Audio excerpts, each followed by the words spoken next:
Olá, pessoal, tudo bem com vocês? Nós estamos no comecinho do segundo trimestre letivo da Coopercamp, né?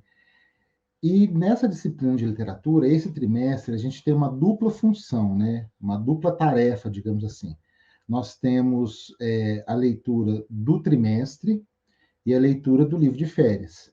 Então, para que a gente possa trabalhar separadamente os dois conteúdos, para não misturar tudo, agora, no mês de junho, nós vamos trabalhar os sermões do Padre Antônio Vieira, né? E no segundo semestre, o Romanceiro da Inconfidência, que é o livro de férias, né? E para introduzi-los na temática, né, sobre o que esses sermões tratam, está aqui comigo a professora Raimunda Santana, né, professora de língua portuguesa e redação, e o professor Herbert Godoy, né, meu primo, que leciona para vocês, né, filosofia, sociologia, história no fundamental e também as trilhas de aprendizagem agora no ensino médio.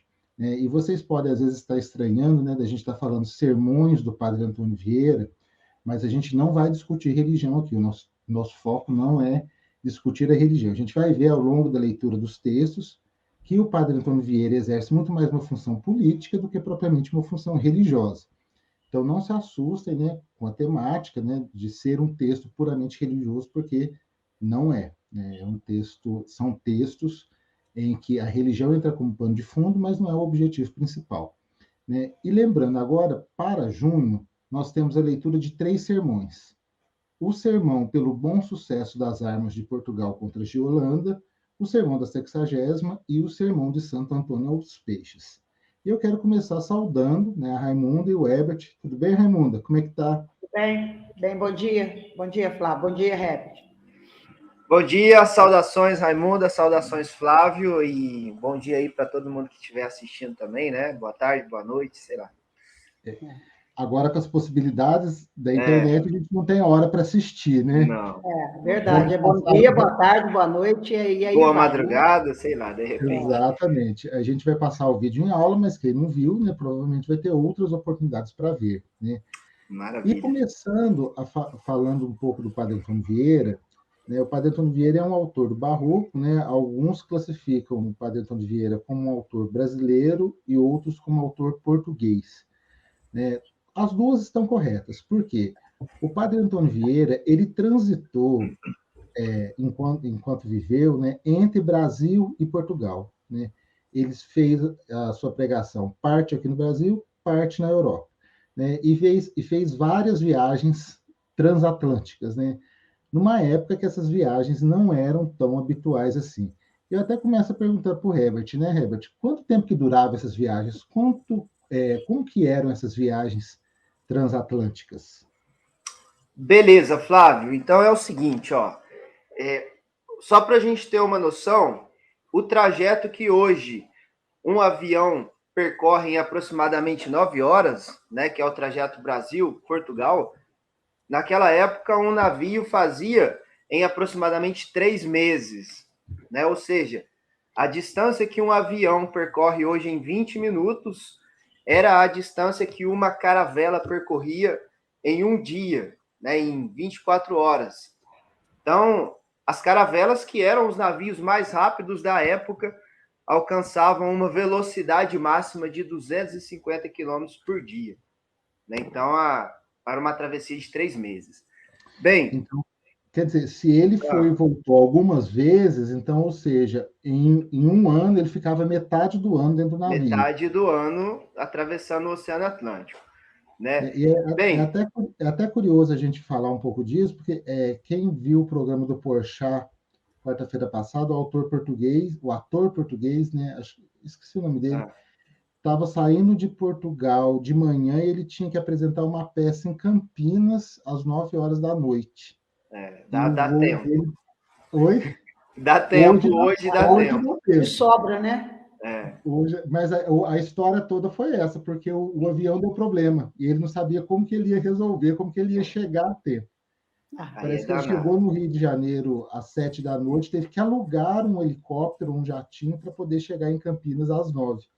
Isso aí é um acidente de percurso, né? Exatamente. Quem pode, Agora pode. Só que aí a gente tem que ver com a ideia lá de 1600, né, na época do Padre Antônio Vieira. Como é que ele resolveria um problema, né? Seriam os 3 meses dentro de um navio, né? E quais que eram esses problemas que tinha nessa viagem, Herbert? Tá, ô Flávio, eu particularmente acredito que a viagem ela era, de certa forma, segura.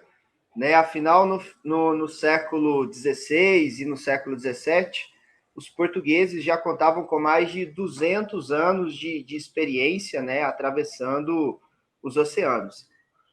Então, em alto mar, os portugueses sabiam o que estavam fazendo, né? Sabiam navegar, sabiam dar manutenção nas embarcações, né? E assim, eu acredito que o risco de um naufrágio era mais a questão de enfrentar uma grande tempestade, por exemplo, no meio do oceano, né? Eu acho que a gente pode comparar a probabilidade de um avião cair hoje com a probabilidade de um navio português naufragar no Oceano Atlântico no século XVI, no século XVII, né? E aí a gente é bom destacar também que os portugueses eles não sofriam tanto com a ação de piratas, né? Quem mais sofria com a pirataria eram os navios espanhóis, né? Então eu acredito que a viagem ela era relativamente segura, né? Mas eram 3 meses em alto mar, então era uma viagem repleta de privações, né? A tripulação do navio ela variava de 90 a 300 pessoas. Então, eram muitas pessoas confinadas num espaço reduzido. E aí a embarcação de madeira balançando o tempo todo, né? As provisões, elas eram escassas. Uma reflexão que eu sempre gosto de fazer é a seguinte: eles estavam no meio do mar, no meio do oceano, mas quando sentiam sede não podiam beber a água do mar, né? A água do mar é salgada, se a pessoa bebe a água do mar, ela vai sofrer uma desidratação. Então, até a coisa mais básica, que é a água, ela deveria ser levada para 3 meses, né? Além da água, os alimentos, né? Então, alimentos e água eram escassos e, né? Além disso, eles podiam levar o quê? Né, animais para fornecer algum alimento, como por exemplo galinhas, mas inclusive esses animais tinham que ser alimentados. Então a vida de travessia, uma viagem transatlântica naquela época era uma viagem repleta de privações, né? E aí atravessando o oceano numa embarcação de madeira não se tinha muita coisa para fazer, né? E o Padre Vieira, como ele era um padre, muito provavelmente ele iria rezar uma missa diária, né? Todos os dias da viagem ali rezando uma missa. Lógico que uma missa sem Eucaristia, né? Dado as condições da travessia transatlântica, mas no mínimo uma pregação diária ele realizava e lógico, ele tinha tempo ali para ler e para escrever bastante. Então a gente pode supor que alguns desses sermões provavelmente foram escritos em meio a uma viagem transatlântica. A gente tem pensando com os olhos daquela época, né? Sim. 3 meses sem televisão, sem internet, sem celular, sem nada. Como é que a gente viveria naquela época, né? Só tinta, pena e papel. Exatamente. O Herbert, o tema da expulsão dos holandeses é um dos temas do sermão que a gente vai tratar, né? Que já carrega pelo título, né? Sermão pelo bom sucesso das armas de Portugal contra as de Holanda. O Brasil já foi holandês em algum momento, né? Quando que os holandeses iniciaram a sua ocupação aqui no Brasil? Beleza, Flávio. Os holandeses eles invadiram primeiro a cidade de Salvador no ano de 1624. Salvador, que na época era a capital do Brasil colônia, né? Além de ser a capital da capitania da Bahia. Os holandeses eles mandaram uma esquadra com 26 navios e mais de 3.000 homens para conquistar a cidade de Salvador e, consequentemente, a capitania da Bahia, né, que era uma região ali que possuía mais de 80 engenhos de açúcar.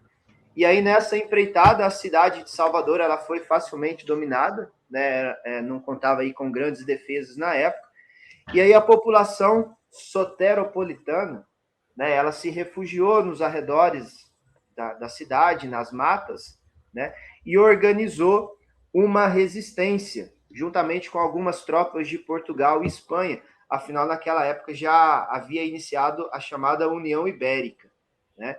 Então, a população local se reuniu seu contingente com os reforços portugueses e espanhóis e conseguiram expulsar os holandeses logo no ano seguinte, 1625.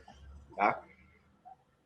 E quanto tempo que durou essa primeira tentativa de invasão, né? Eles ficaram quanto tempo? Beleza, Flávio. Essa primeira tentativa de invasão, ela durou pouco mais de um ano. Né?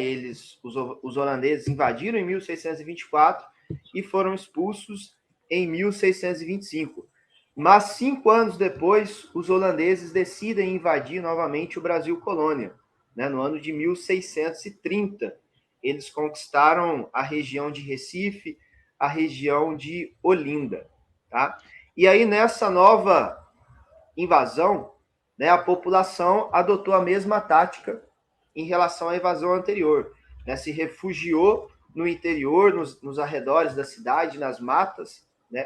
Organizou uma guerrilha que buscava também expulsar os holandeses. Só que dessa vez os holandeses já estavam mais bem preparados. E aí eles conseguiram consolidar sua dominação no Nordeste brasileiro e conseguiram expandi-la também, né? Por exemplo, os holandeses eles expandiram o seu domínio às regiões que hoje correspondem aos estados do Rio Grande do Norte, da Paraíba, do Sergipe e de Maranhão, né? E aí eles alcançaram a extensão máxima da sua dominação no Nordeste brasileiro. E aí, referente a essa segunda dominação, do ano de 1630 até o ano de 1637, né, os 7 primeiros anos da dominação holandesa, foram anos de muitos conflitos, porque a população estava resistindo a essa dominação. Mas aí, a partir de 1637, os holandeses conseguiram consolidar o seu domínio e houve, então, um período de paz, né? E, inclusive, os holandeses vão nomear essa região conquistada de Nova Holanda. E aí, lá, eles vão permanecer até o ano de 1654. Né? Serão 24 anos de presença holandesa no Nordeste brasileiro. Esse tempo todo de invasão holandesa, né? O que ficou, né? O que os holandeses fizeram no Nordeste, né? Era apenas uma invasão de colonização ou tinha algum outro interesse também? Boa, Flávio. Entre os séculos 16 e 17, o Brasil colônia já havia assumido o posto de maior produtor de açúcar do mundo, né? Posto que detém até a atualidade. Então, o Brasil colônia contava com mais de 200 engenhos de açúcar e a maioria desses engenhos se localizava justamente no Nordeste brasileiro, principalmente nas capitanias de Pernambuco, Bahia e Paraíba, né? Se localizavam aí nessa região devido ao solo propício ao cultivo da cana, ao clima que também era favorável ao cultivo da cana, né? E aí o que acontece? O açúcar era produzido aqui no Brasil, mas ele era enviado à Europa para o seu refino. E quem fazia o refino do açúcar eram justamente os holandeses, que além de fazer o refino, haviam financiado a construção dos primeiros engenhos aqui no Brasil. Né? Inicialmente havia uma parceria entre o reino português e os holandeses. Tá? Então, os holandeses refinavam, transportavam e revendiam o açúcar. Né? Aí, quando aconteceu a União Ibérica, os holandeses foram impedidos de desempenharem essas atividades. Né? E justamente por esse fato, eles decidiram invadir o Nordeste brasileiro para né, para obter o controle da produção de açúcar, que naquela época era um produto extremamente lucrativo, né? Se comparava aí os lucros do açúcar com a riqueza dos metais preciosos, né? O açúcar era extremamente valioso naquele contexto. E você comentou aí a questão da União Ibérica, né? O que foi isso, né? O Brasil já foi espanhol, além de holandês, como a gente está aprendendo? De fato, eu acho que o Brasil já foi holandês, sim. Quer dizer, já foi espanhol, né? Para a gente entender a invasão holandesa no Brasil, nós temos que relembrar e contextualizar um pouco como que se deu a União Ibérica, né? Então, o Dom Sebastião era o rei de Portugal em 1578. E ele faleceu na Batalha de Alcácer Quibir, que foi uma batalha em que o exército português enfrentou os muçulmanos, né, os chamados mouros, lá no norte da África. E nessa batalha, que se deu em 1578, o exército português sofreu uma pesada derrota, né? Tanto que ninguém do exército português sobreviveu, inclusive o rei Dom Sebastião. E Dom Sebastião tinha apenas 18 anos, não era casado e, portanto, não deixou herdeiros. O seu parente mais próximo era seu primo, o rei Filipe da Espanha. Então, o que acontece? O rei Filipe da Espanha também assumiu o, o trono português, né? Então, portanto, houve aí a União Ibérica, a coroa portuguesa e a coroa espanhola unidas sob um mesmo governo. E aí, olha só, Portugal era parceira comercial da Holanda, mas a Espanha era uma inimiga da Holanda.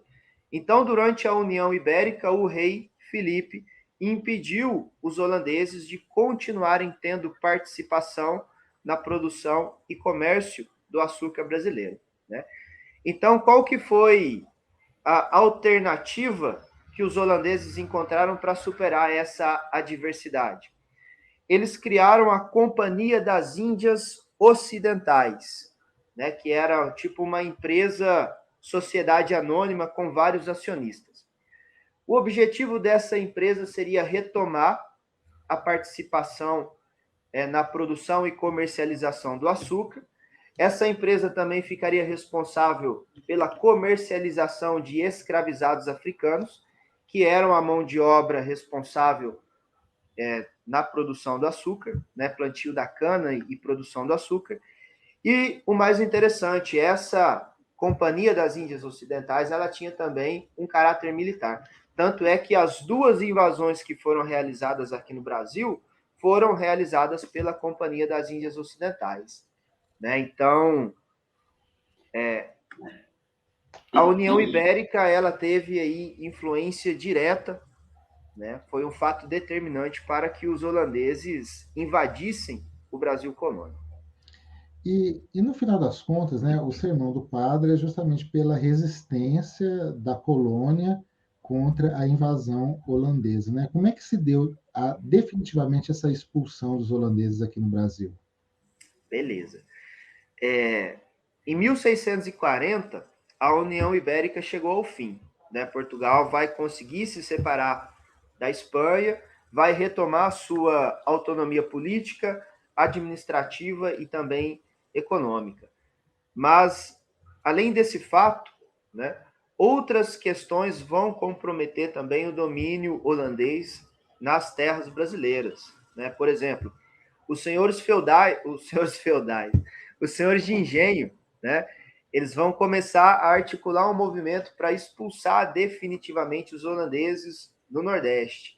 E esse movimento ele vai receber o nome de Insurreição Pernambucana. É um movimento que se iniciou em 1645 e durou até 1654, que é o ano em que eles definitivamente expulsaram os holandeses, né? A batalha definitiva foi a Batalha de Guararapes. Como que ela se deu? Os senhores de engenho organizaram um exército e esse exército lutou por terra, né? Mas eles receberam o auxílio de uma esquadra portuguesa que derrotou os holandeses no mar, né? Então, na Batalha de Guararapes, que aconteceu tanto por terra como por mar, os holandeses foram definitivamente expulsos do Brasil em 1654. E teve algum legado, aliás, até hoje, né? Tem algum legado que a gente poderia comentar desse período holandês aqui no Brasil, especificamente no Nordeste? Bem, os holandeses, eles se instalaram em Recife, né? Porque Recife era a localidade do Nordeste que oferecia o melhor porto na época e também as melhores condições de defesa, né? Recife já contava com alguns fortes ali para a defesa da região. E aí, durante a dominação holandesa, a Companhia das Índias Ocidentais enviou o conde Maurício de Nassau para governar a Nova Holanda. Durante o governo de Maurício de Nassau foram promovidas várias reformas urbanísticas, né? Foram construídas pontes em Recife, foram construídos palácios, tanto palácios residenciais como palácios voltados para a administração, né? Foram criados também, construídos, né, canais de abastecimento de água, museus, né? E isso é interessante porque evidencia que os holandeses investiram na cultura, né? Eles não estavam interessados somente em explorar economicamente a região. Tanto é que, além de construir museus, eles construíram também um zoológico, né? Que foi o primeiro zoológico aí do Brasil. Então, tudo isso mostra que os holandeses trataram aquela região com muita importância, né? Não só econômica. Então, e aí, junto com a comitiva do Maurício de Nassau, vieram também dois grandes artistas, o Frans Post e o Albert Equirot, que tinham como missão registrar o cotidiano, né, a fauna, a flora da colônia holandesa aqui no Brasil. Tanto é que é interessante ressaltar isso, que os portugueses, em momento algum, tinham tido essa preocupação, né, de registrar a sua colônia. E os holandeses, logo assim que conquistam a região e consolidam o seu domínio na região, eles têm essa preocupação de trazer artistas para registrar visualmente a colônia, né? Esse registro, só te cortando, Herbert, um pouquinho, esse registro a gente vai ver posteriormente, depois, só com Dom João VI, né? Quando ele traz a missão artística francesa, um pouco antes da independência, né? Que a gente consegue ver uma crônica, né, em imagens feita por artistas franceses aqui no Brasil, né? O Dom João VI vai vir para o Brasil fugindo das guerras napoleônicas em 1808. Em 1814, as guerras napoleônicas acabam lá na Europa, e aí logo no ano seguinte, 1815, o Brasil é elevado a Reino Unido, e o Dom João VI traz uma missão artística francesa, né, para fazer registros da sociedade do Brasil de forma geral, né? Mas aí, voltando à dominação holandesa, né, vieram dois grandes artistas, o Frans Post e o Albert Equirot. O Frans Post, ele vai se dedicar a registrar a paisagem nordestina na época, né, as construções, retratando as transformações urbanísticas na cidade de Recife e também a construção dos engenhos.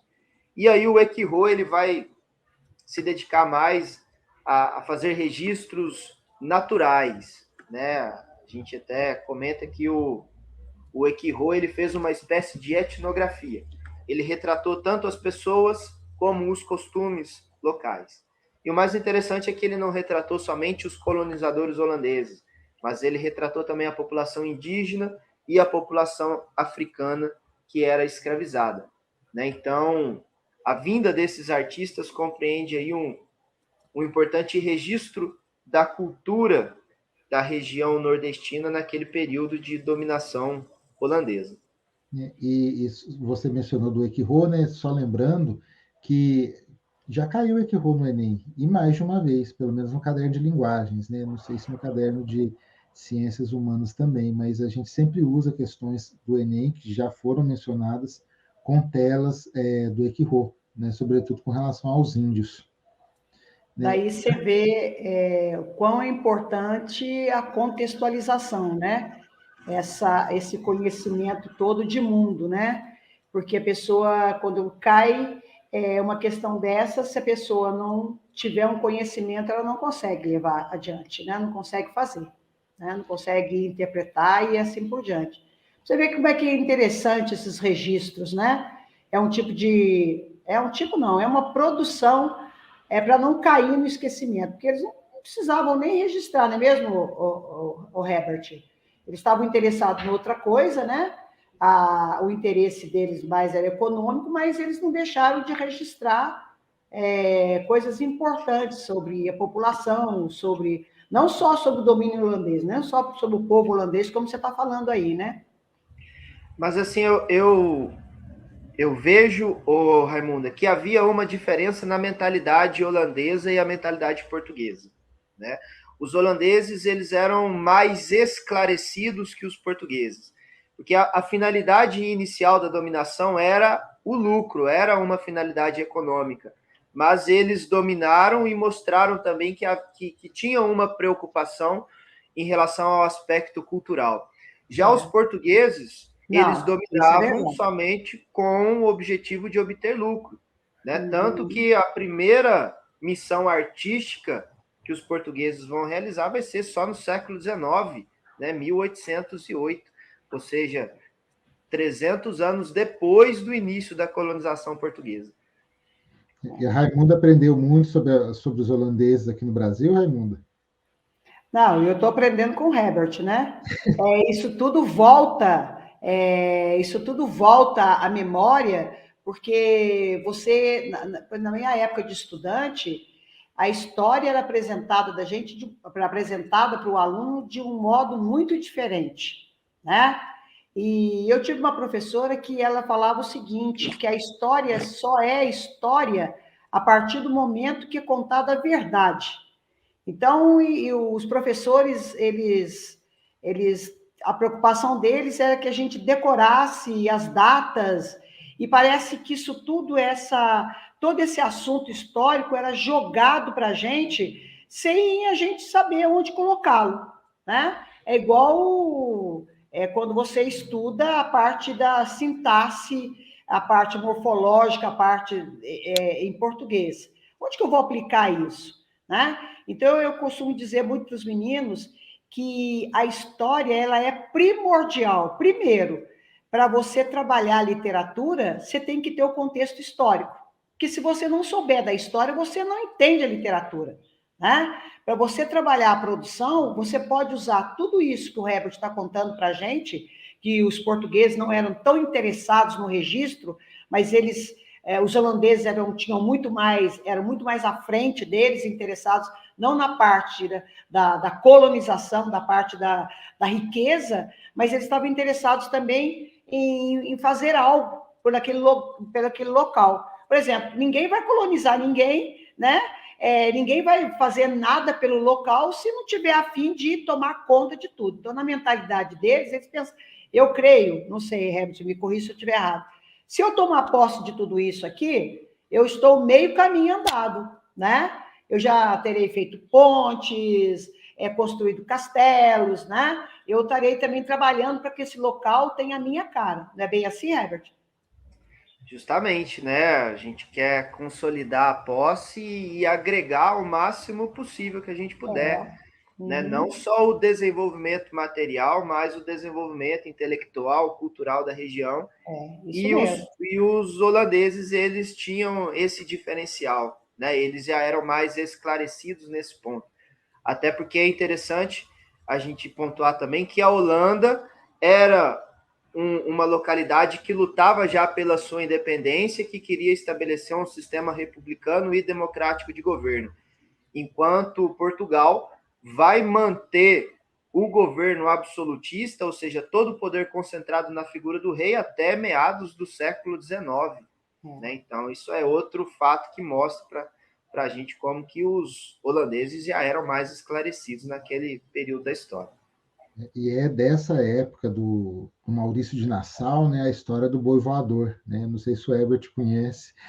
Né? O Maurício de Nassau fez um boi voar no Recife. Ué. É verdade. Uma das pontes que você comentou, né, ele precisava dar ibope para a ponte, ele falou que se o pessoal fosse... A história é mais ou menos essa, né, resumindo. Se o pessoal fosse na ponte, ele faria um boi voar. Ele apresentou o boi, depois escondeu esse boi e depois colocou um similar, né, um empalhado numa cordinha e fez o boi voar sobre a ponte. Não, Maurício. Interessante, então. Essa, eu não sabia dessa lenda aí, não. Não é lenda, é acontecido. É acontecido. É acontecido. Tem sobre isso. Fato verídico. E outra questão que o Herbert também colocou, a questão do Dom Sebastião, né, que desapareceu na Batalha de Alcácer Quibir, né, é uma figura que vai ser muito recorrente na história da literatura portuguesa ao longo de todo o século, né? Até Fernando Pessoa, né, agora já no século XX, fala de Dom Sebastião, né, que é o famoso sebastianismo. E ele é tão forte que dizem, né, tem lenda no Maranhão falando que o Dom Sebastião se encantou nas dunas dos Lençóis Maranhenses. Né? Para a gente que está vivendo essa fase da encantaria aí no Pantanal, né? Que a Maria encantou na onça, que o velho do Rio canta na sucuri, o Dom Sebastião encanta, mora até debaixo das areias dos Lençóis Maranhenses. Durante muitos anos, os portugueses vão esperar o retorno de Dom Sebastião, né? E Raimunda, né? E agora falando especificamente com você, né? A gente vai trabalhar, além do sermão pelo bom sucesso das armas de Portugal contra as de Holanda, a gente vai falar também do sermão da Sexagésima, né? O sermão da Sexagésima, ele é um texto, né? Um sermão onde o padre Antônio Vieira critica muito o modo de pregar dos pregadores da sua época, né? E criticando o modo de pregar, ele vai falar muito de como deve ser essa pregação, que nada mais é de como a gente compõe um bom texto, né? Como a gente fala e escreve para que as pessoas entendam, para que a gente possa se comunicar melhor, né? Existe alguma receita de bolo, né, que a gente possa utilizar para poder compor um bom texto? Né? Tem algum jeito, né? Porque todo mundo quer fórmula, né? Todo mundo quer, como é que o Mário de Andrade fala? Algarismar, né? Que é uma coisa muito certinha, né? Para compor o texto. Existe alguma fórmula básica para isso? Ô Flávio, eu não entendo assim que o bom texto ele tenha uma fórmula, uma receita, né? Porque o texto, a partir do momento que ele é realizado, ele passa a ser um filho seu, né? Então, eu acredito que muita gente entra em cursinhos para aprender a escrever e tudo mais, mas ela não tem o pré-requisito, né? Que é o chamado, que é chamada, o que que ela pode escrever, né? Ela não tem ali a base, ela não tem a leitura, porque você não fala sobre aquilo que você não sabe, né? Então, primeira coisa é a leitura. Primeira coisa é o conhecimento de mundo. É você tentar estar não compartimentado, né? Você está ali embrenhado em todas as situações filosóficas, históricas, né, geográficas. Quando você tem tudo isso a seu favor, aí o bom texto ele começa a surgir. O que a gente tem aí é dicas, né? Porque escrever não é só produzir o texto. A gente tem notado aí, olha, nós temos aí agora, né, com o uso da tecnologia, a gente tem muita coisa em mãos, os meninos têm muita coisa em mãos, eles não lançam mão daquilo que eles têm, né? Então, eles ficam muito tolhidos, muito parados, assim, naquilo que tem interesse deles. E os interesses, eu vejo que os interesses, muitas vezes, são precários, né? Então, o ato da escrita, né, ele acontece quando você passa uma mensagem no Zap, quando você usa o seu blog, quando você depara com a parte das respostas nas provas, você vê que as respostas dos alunos, por exemplo, uma aula dessa, é praticamente uma aula que o Herbert está dando para a gente, né? Se o menino ouve uma coisa dessa, ele tem condição de dar uma resposta com coesão, com coerência, tem condição de argumentar, mas isso a gente vê aí que não acontece, realmente não acontece. São respostas vagas, apenas colocando ali para ganhar um meio pontinho, meio certinho, né? São respostas não revisadas. Então, a partir do momento que ele se concentra para escrever, ele está produzindo um texto, seja ele pequeno, grande, médio, não sei, né? O grande diferencial desse, né? O grande diferencial da escrita, esse nascimento da escrita, você fica aí diante de um papel em branco e você não sabe o que escrever, não sabe como começar, não sabe como lidar com esse tipo de texto, né? Então, eu costumo falar para eles que algumas dicas devem ser seguidas ainda, né? Primeira coisa, você tem que lidar com o nascimento, o tipo de texto que foi exigido, que é exigido para você, né? Que tipo de texto eu vou fazer? Eu estou lidando com dissertativo, eu estou lidando com narrativo, estou lidando com injuntivo. Então, isso a pessoa tem que ter em mente, tá? Outra coisa, pesquise o tema, vá a fundo. Muitas vezes a gente não sabe nem o que falar, o aluno ele fica preso somente ao texto base lá, mas dali ele não tira nada, ele está preso ali porque ele não tem um conhecimento prévio, né? Outra coisa muito interessante também é você fazer uma explosão de ideias, né, que é o chamado brainstorm, que o César fala sempre, né? Você tendo essa explosão de ideias, você coloca num canto para depois que você possa selecioná-las, né? Para você, qual a melhor ideia que eu vou colocar no meu texto? Como que eu vou contextualizar a minha introdução, tá? Outra coisa muito importante, nós estudamos em português tudo em separado, coesão, ortografia. Então, isso só terá sentido a partir do momento em que você aplicar tudo isso dentro do seu texto. Não tem por que eu estudar acentuação, estudar concordância, regência, se não for para aplicar dentro do meu texto. Isso não tem o menor sentido. Então, eles acham que tudo isso aí é em separado. Nada em separado. Tudo é feito em prol do meu texto. Tá? E aí, eu já aprendi, né? Eu sei como é que eu faço a paragrafação, eu sei como é que eu atento ao meu argumento, eu sei que os argumentos que eu vou usar, ele tem que convencer o meu leitor, eu sei que depois que o meu texto está pronto, ele não é meu mais, né? É um filho que sai para o mundo, ele vai atender, ele vai estar na mão de várias pessoas, então eu não escrevo só para mim. Então, essa tendência que eles escrevem para eles, e quando você chama o aluno ali, o que você quis dizer? Aí ele explica para você. Aí eu falo, gente, mas bem estranho, você está escrevendo para você, e quando você escreve para você, é sinal que você está sendo até egoísta, você não quer que o seu texto saia para o mundo, né? Como é que eu vou entender o seu texto se eu estou na minha casa? Se você vai explicar o que você quis dizer ali, né? Você tem que colocar no papel o que você quis dizer, seja objetivo. Ele produziu um texto naquele contexto dele, por exemplo, uma prova. A gente vai corrigir a prova em casa, num outro contexto. Então, provavelmente, talvez a gente não tenha o mesmo entendimento que ele teve. Às vezes pode ser isso também, Fábio, ele não tem o mesmo entendimento que ele teve.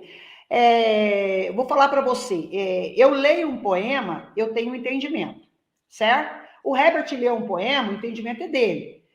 Você lê um poema, o entendimento é dele. Mas na hora de passar isso aí, eu posso ter o meu entendimento, mas o meu texto, ele tem que ser passado de uma forma que você entenda, o Herbert entenda, entendeu? A gente vai começar a entender a posição daquela pessoa que falou. E o que não está acontecendo com a gente, quando corrige a prova, muitas vezes a gente fica confuso diante da posição do aluno, porque ele não consegue passar para a gente a posição dele. Ele não consegue argumentar e mostrar para a gente, ele não consegue ser convincente, entendeu? Quando uma pessoa consegue ser convincente, você fala, ele teve uma visão que eu não tive, certo? É o que não está acontecendo, né? E você sabe que a gente tem eu acredito em dois mundos, né? A gente tem um mundo da linguagem coloquial, né, da oralidade, que é a parte mais fácil para o aluno. Então, olha, eu vou falar isso aqui porque todo mundo fala. Então, o meu entendimento sobre essa linguagem é muito mais fácil. E quando ele chega, que ele é abordado, que ele está ali à frente, que ele precisa produzir, e muitas vezes ele não abandona essa oralidade. Aí que a coisa, como diz, entre aspas, o bicho pega, né? Isso que eu acho que é um dos maiores problemas que a gente está tendo hoje na composição de textos, né? Nos textos escritos em geral, né? Que é essa forte presença da oralidade no texto escrito. Né? Inclusive, a gente comentou esses dias na sala dos professores sobre isso, né? A questão da forte presença da oralidade nos textos. Né? Só exemplificando, né? Esses dias eu fui corrigir uma prova, prova de trovadorismo, né? Perguntava lá qual que era o tema da cantiga trovadoresca. Aí o aluno respondeu assim: é a sofrência do eu lírico. Né? Em parte não está errado, mas a gente vê que é uma expressão usual, né, coloquial, que foi trazida para um texto culto. Né? Está errado? Né? Ele deveria lapidar mais essa linguagem. Né? Tem algum recurso, alguma maneira para domar um pouco essa questão da oralidade no texto escrito? É muito complicado, né? Você falar sobre isso aí. Eu gostaria de falar uma outra coisa também, antes de falar de domar essa oralidade. Eu queria deixar para vocês assim, que eu acho que acontece comigo e deve acontecer com vocês, né? Hoje, os alunos, na pressa que eles têm para poder fazer as coisas, para redigir, para produzir, eles não revisam, tá? Eles não revisam, e a revisão ela é primordial. E outra coisa também, o Herbert falando aí desse tempo todo de travessia, dentro das caravelas, 6 meses, ele teve tempo para quê? Para escrever. E hoje, com essa onda enorme da tecnologia, nós escrevemos, sim, os alunos escrevem. Eles escrevem, passam mensagem para outras pessoas, mas abordando sempre o quê? O que está presente ali? A oralidade. Mesmo que ele saiba, ele vai escrever na oralidade. Na minha época de estudante, eu escrevia muito. Eu escrevia praticamente assim, tudo que o professor falava, que eu achava que era primordial, eu escrevia. Eu tinha uma compulsão por escrever, e até hoje eu não consigo ficar só ouvindo. Eu gosto de a pessoa estar falando e eu estar escrevendo. E hoje não tem mais isso. Né? A pessoa tem aquela gana de acabar, de terminar, e de colar, de copiar. E isso aí é muito triste, né? Então, essa parte grande aí, né? Essa oralidade, eu vejo que ela está tomando conta, e ela abriu um espaço muito grande. Então, a pessoa fala, é porque não existe fala errada. É lógico, você vai falar de acordo com o contexto que você está inserido, né?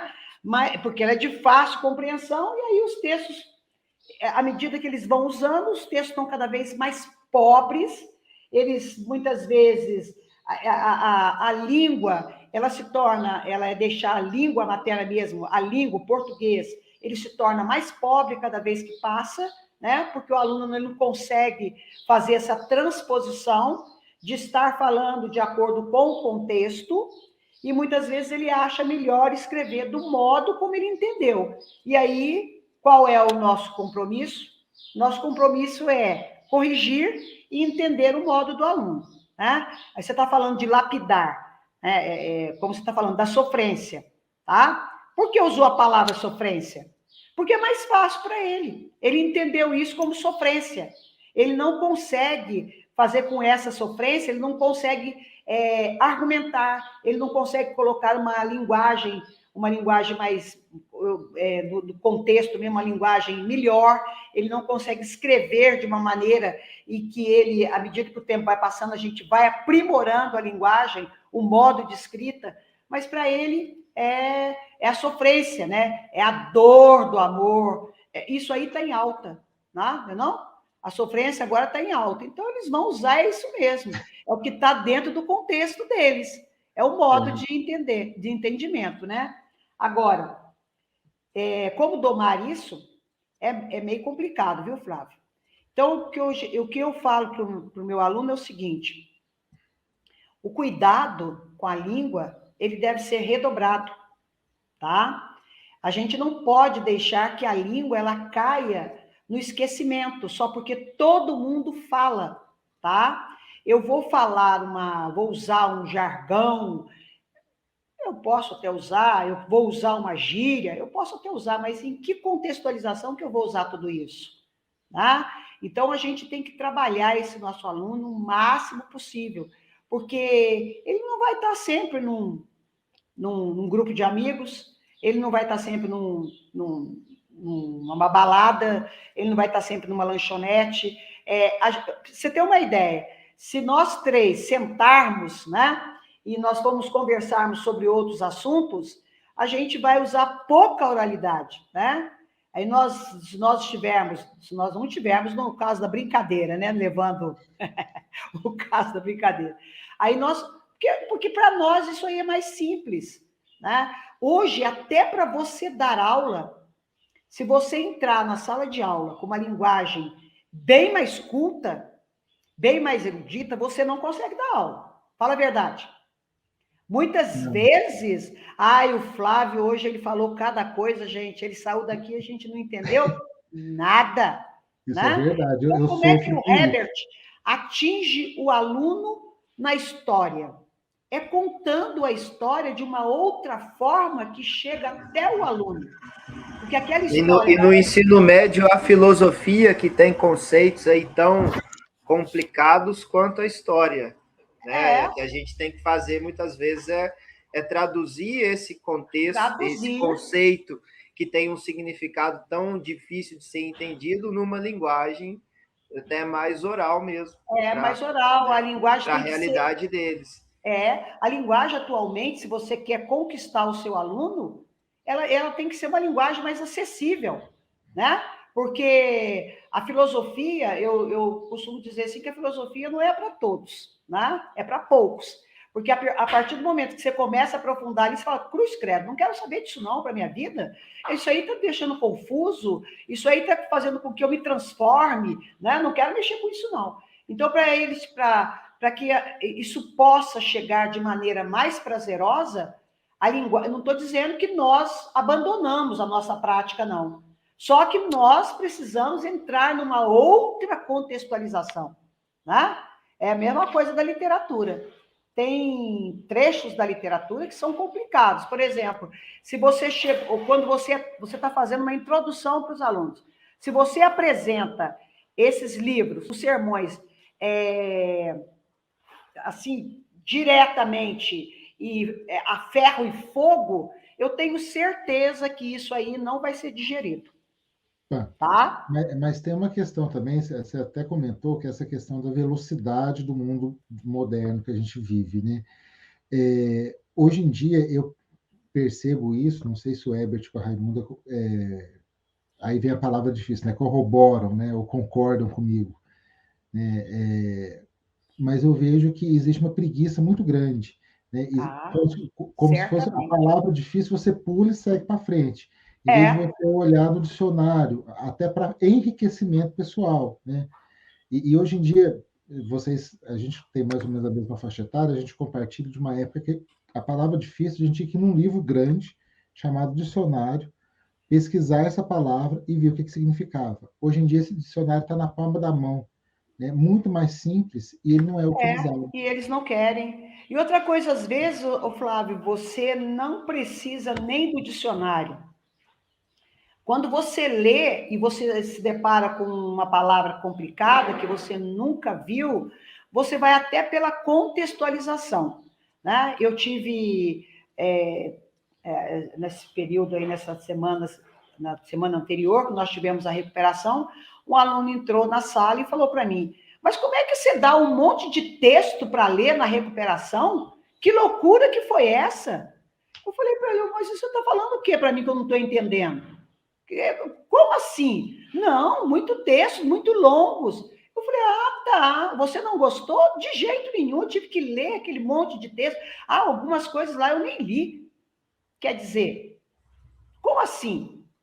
Né? A gente fica entristecido porque é uma época em que eles têm tudo na mão e eles não conseguem lançar mão do que eles têm. entendeu? É difícil, é complicado, né? A interpretação é deixada de lado, eu vou fazer o que dá para fazer, entendeu? Eu vou arrumar um jeitinho que dê para fazer mais fácil, né? E a gente vai ficando entristecido porque isso aí parece que você não tem visão de melhora. O que eu vejo é uma visão assim de alunos muito afoitos, de alunos que querem dar conta muito rápido para se livrar do problema, alunos que não querem resolver, não querem resolução, né? Querem que a gente resolva para eles, porque quando eles perguntam o que significa isso aqui, tá? Eles acham que a gente tem que dar a resposta pronta, que a resposta pronta é bem mais fácil. Aí eu fico assim bem temerosa, viu? Para ser sincero para vocês aí. O ato de redigir, ele é muito... Aí entra, né, a função metalinguística, em que você diz que o ato de redigir, para mim, é como se fosse uma gestação, tá?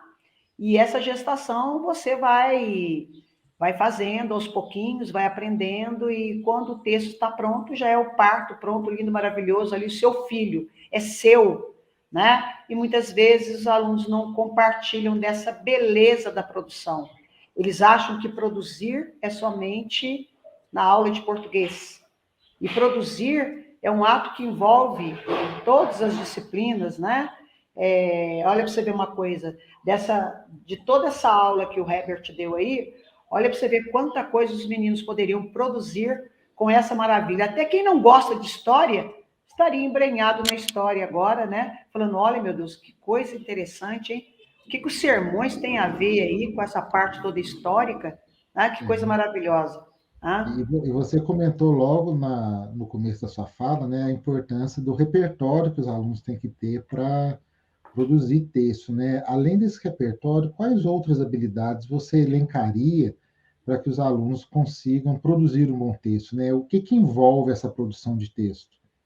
Bem, ao longo dos anos, né, que os alunos têm de estudo, de conhecimento, eles vão adquirindo habilidades maiores para lidar, né, com o texto, com as palavras, com o fazer, né, com o produzir.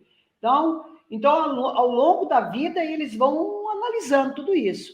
Primeira coisa é o poder de observação. Hoje, nós temos poucos alunos que observam, né, que analisam, que relacionam, né, que comparam e que contextualizam, que vão concluir logo depois.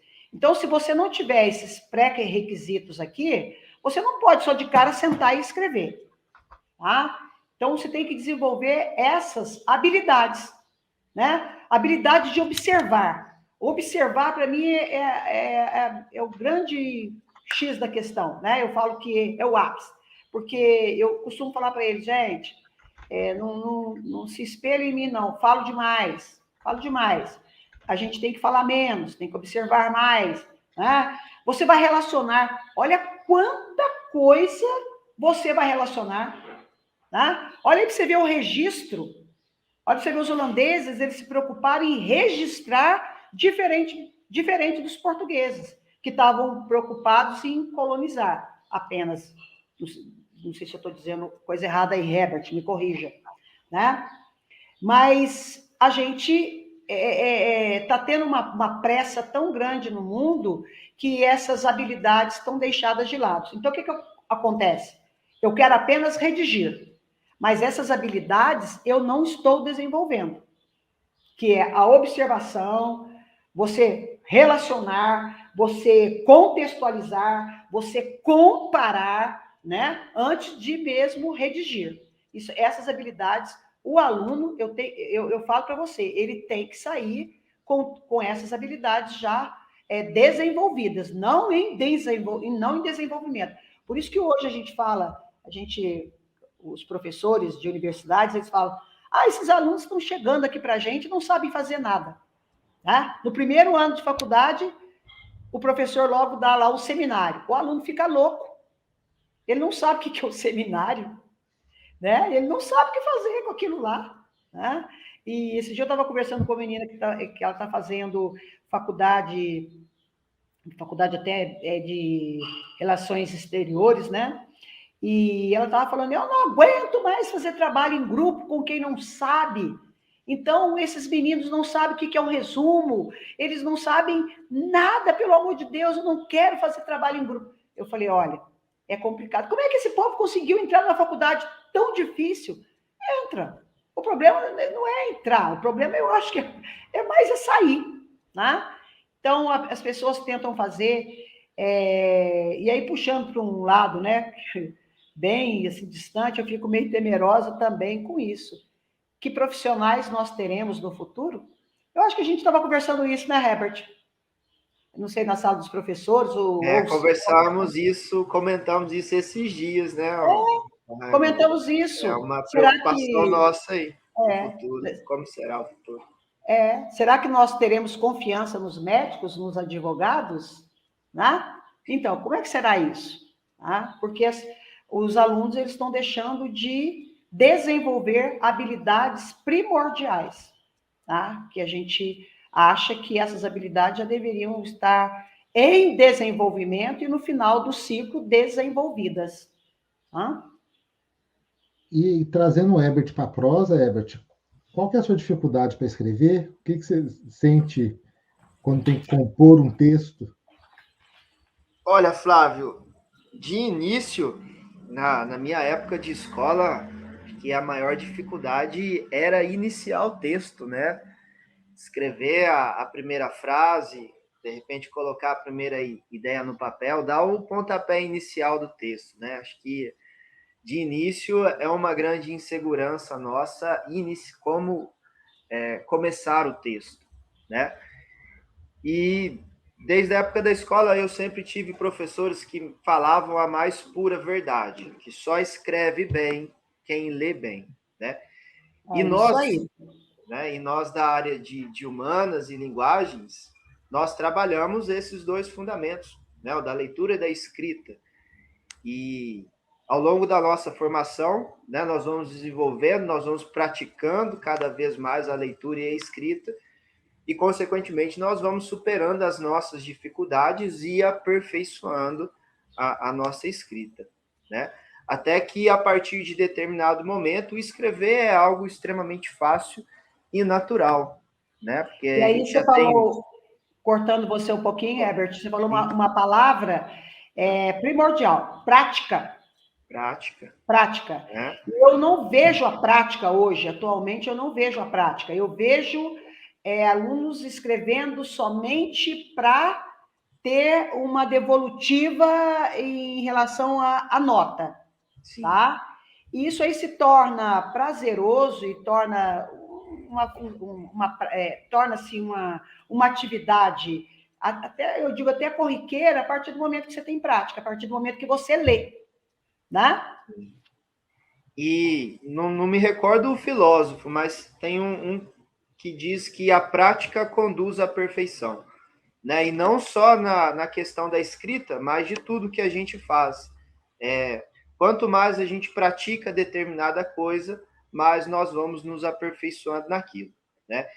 E aí, voltando aí à minha experiência com a escrita, né? Algo que foi determinante para mim no meu desenvolvimento aí da escrita e até para desenvolver uma paixão pela leitura e pela escrita, foi quando no processo de aprendizagem, né, no ensino médio, eu aprendi as características de um texto dissertativo, né, como estruturar a introdução, como desenvolver ali os argumentos e, finalmente, como encerrar esse texto com as considerações finais.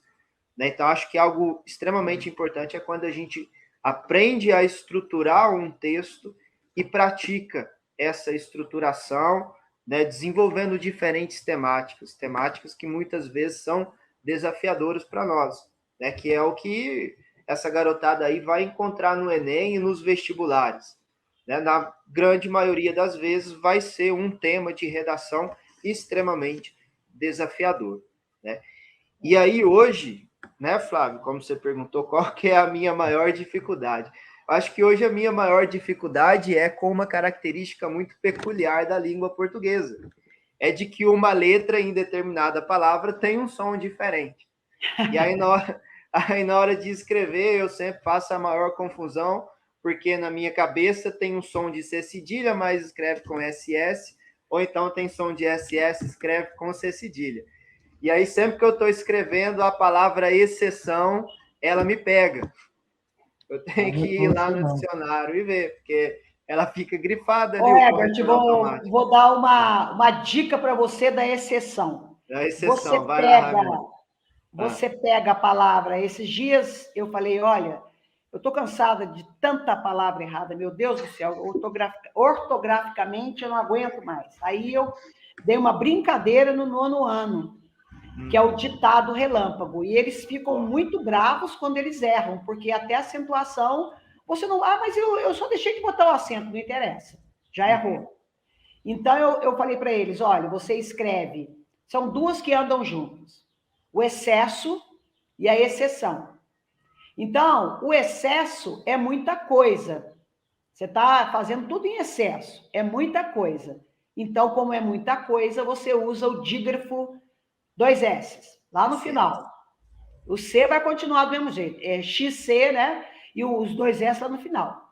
Exceção é partitura, né? Partido.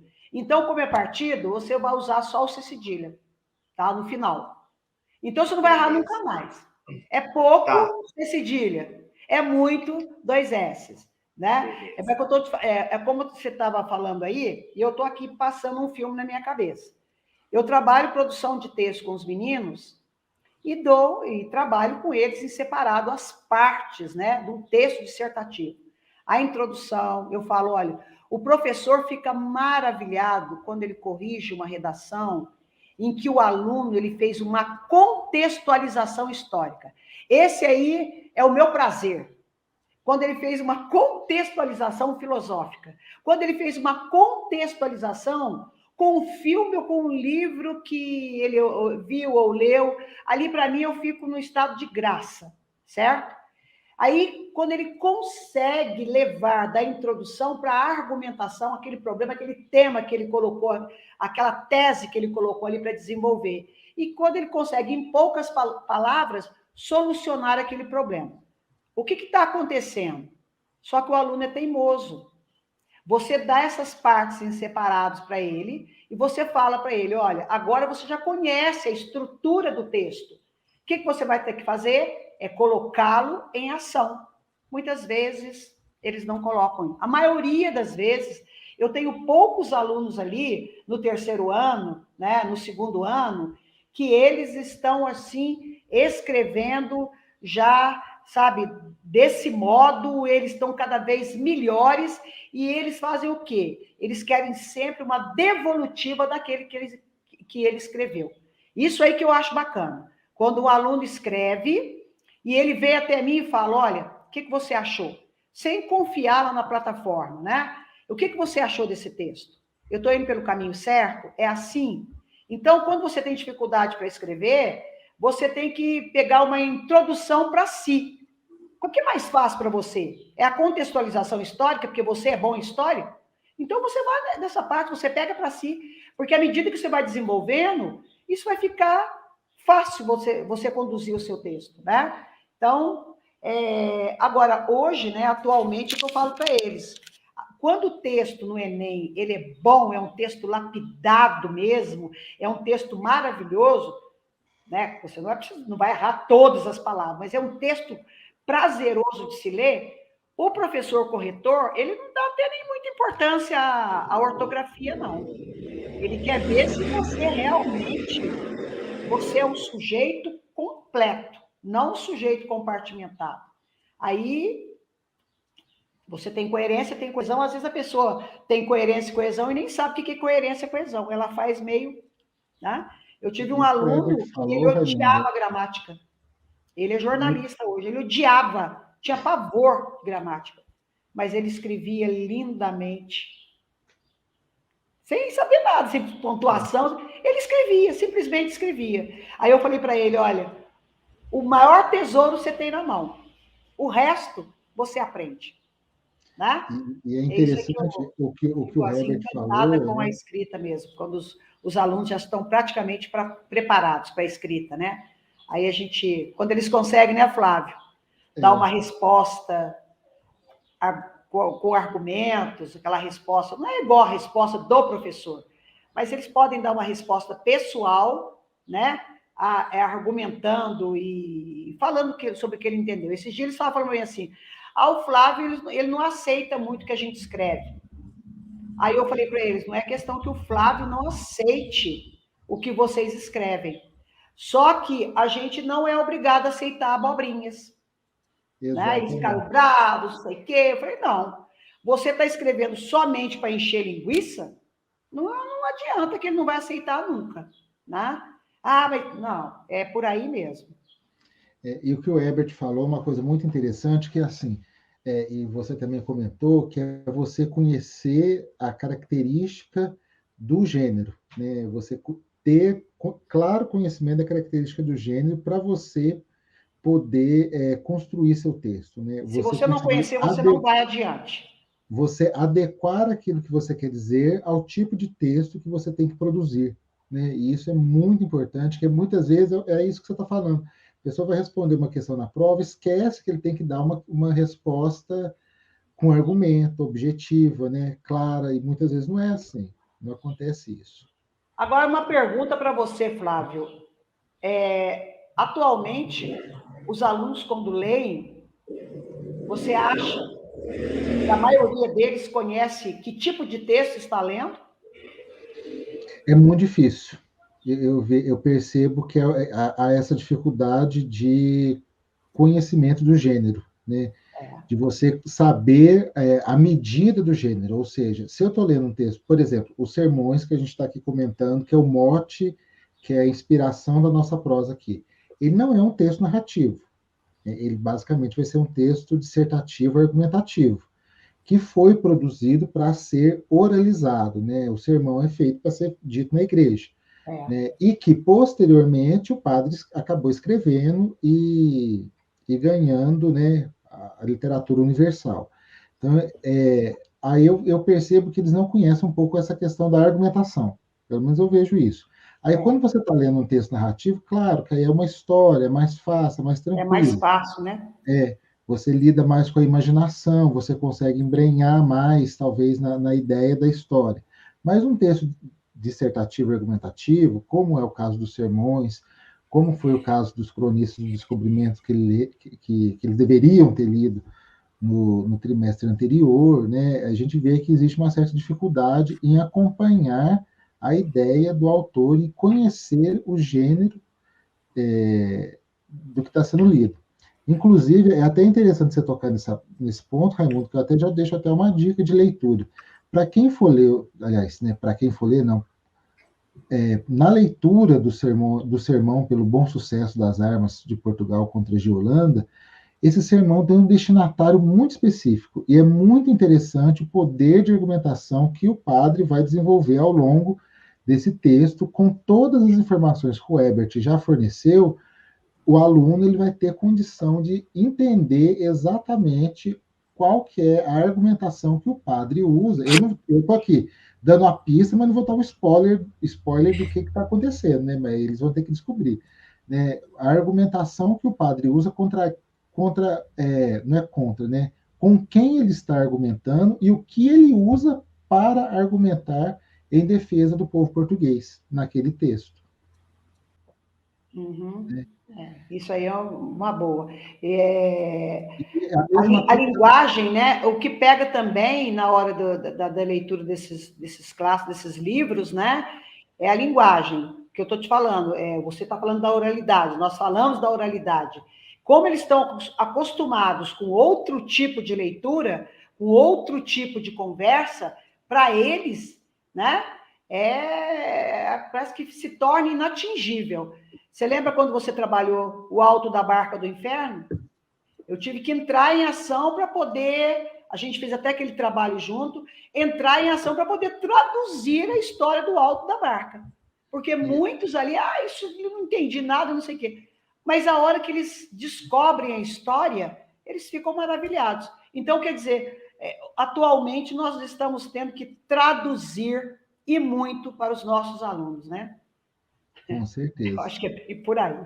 E o tempo já vai avançando, eu preciso liberá-los, né? É bom que todos saibam que estamos gravando aqui num domingo de manhã, né? Um horário não muito propício, né? E aí eu quero agradecer muito, né, o empenho tanto do professor Herbert quanto da professora Raimunda aqui nessa prosa, né, nessa conversa, que teve como pano de fundo o padre Antônio Vieira com os sermões propostos, mas que expandiu para outros temas também e com certeza ajudou na formação do repertório cultural.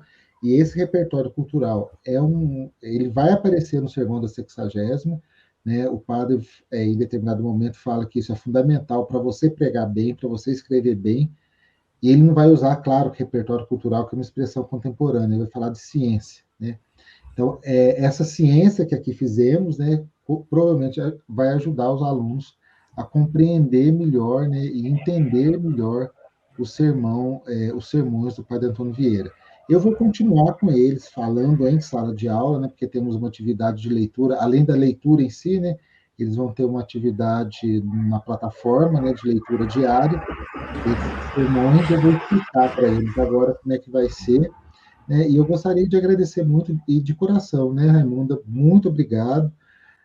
A Raimunda ficou reticente de participar, o Herbert já falou assim, antes de qualquer coisa eu vou. Ele não quis nem muito saber do que era. O problema maior é o seguinte, você mesmo sabe o problemão que eu estou enfrentando, né? Então, aí, agora eu não tenho nem tempo livre mais, né? O meu tempo livre, sábado e domingo, para mim, deixou de existir, deixou de ser sábado e domingo, você sabe disso, né? Não é nem por causa de falar, não, porque eu gosto dessas coisas. Eu gosto de estar falando, eu gosto de estar conversando, mas quando a gente tem outras coisas, muitos problemas na cabeça, a gente fica meio atrapalhado. Você sabe que eu já sou atrapalhado de natureza, né?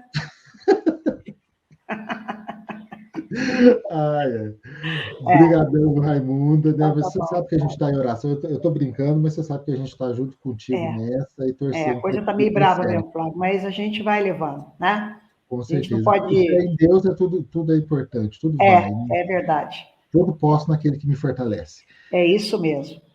Obrigadão. Pelo menos aí eu tive um momento de recreação. Vou pensar nisso. Com certeza. Obrigado, Herbert. Muito obrigado. Agora eu posso chamar. Obrigado, Bertinho. Bom dia para você, amor. Valeu. Tá, Flávio, mais uma vez aí, obrigado pelo convite. Raimunda também, muito obrigado aí. E a mensagem que eu deixo para a garotada, né, para escrever bem, precisa ler, né? Então, façam um exercício diário aí, ó, se desliguem meia hora por dia da internet, das redes sociais, peguem um bom livro e viajem no mundo paralelo do livro, né? Compartilhem os sentimentos que o autor tá se expressando, compartilhem do sentimento que os personagens estão vivendo ali naquele livro, que isso, sem sombra de dúvida, vai trazer ganhos inestimáveis aí para amadurecimento intelectual de vocês.